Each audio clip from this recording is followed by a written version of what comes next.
বাংলাদেশ জাতীয়তাবাদী স্বেচ্ছাসেবক দল জংড়া ইউনিয়ন ৭ নং ওয়ার্ড শাখার উদ্যোগে বিএনপির ভারপ্রাপ্ত চেয়ারম্যান তারেক রহমানের রাষ্ট্র কাঠামো মেরামতের ৩১ দফা কর্মসূচি বাস্তবায়নের লক্ষ্যে গতকাল ২৬ এপ্রিল শনিবার লালমনিরহাটের পাটগ্রাম উপজেলার জংড়া ইউনিয়নের অন্তর্গত ৭ নং ওয়ার্ড স্বেচ্ছাসেবক দলের আয়োজনে ধবলগুড়ি চতুরবাড়ি সরকারি প্রাথমিক বিদ্যালয় মাঠে উঠান বৈঠক অনুষ্ঠিত হয়েছে। ৭ নং ওয়ার্ড স্বেচ্ছাসেবক দলের সভাপতি আব্দুল মজিদের সভাপতিত্বে ও ওয়ার্ড স্বেচ্ছাসেবক দলের সাধারণ সম্পাদক আমিনুর রহমান চয়নের সঞ্চালনায় অনুষ্ঠানে প্রধান অতিথি হিসেবে ভার্চুয়ালি বক্তব্য রাখেন বিএনপির কেন্দ্রীয় কমিটির সদস্য ও লালমনিরহাট ১ পাটগ্রাম হাতীবান্ধা আসনের সংসদ সদস্য পদপ্রার্থী ব্যারিস্টার হাসান রাজীব প্রধান।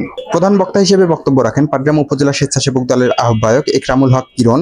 বক্তব্য রাখেন উপজেলা স্বেচ্ছাসেবক দলের সদস্য সচিব আরশ উল আজম বসুনিয়া, যুগ্ম আহ্বায়ক রাজু আহমেদ, জগন্নাথ রায়, আনিসুজ্জামান আনিস, লালমনিরহাট জেলা স্বেচ্ছাসেবক দলের বিজ্ঞান ও প্রযুক্তি বিষয়ক সম্পাদক সাইফুল ইসলাম সবুজ, জংড়া ইউনিয়ন বিএনপির সিনিয়র যুগ্ম আহ্বায়ক মনিরুজ্জামান মনির, যুগ্ম আহ্বায়ক নূর নবী, জংড়া ইউনিয়ন স্বেচ্ছাসেবক দলের সভাপতি শাহ আলম, সাধারণ সম্পাদক কামরুজ্জামান সহ বিএনপির আরো বিভিন্ন পর্যায়ের নেতৃবৃন্দ।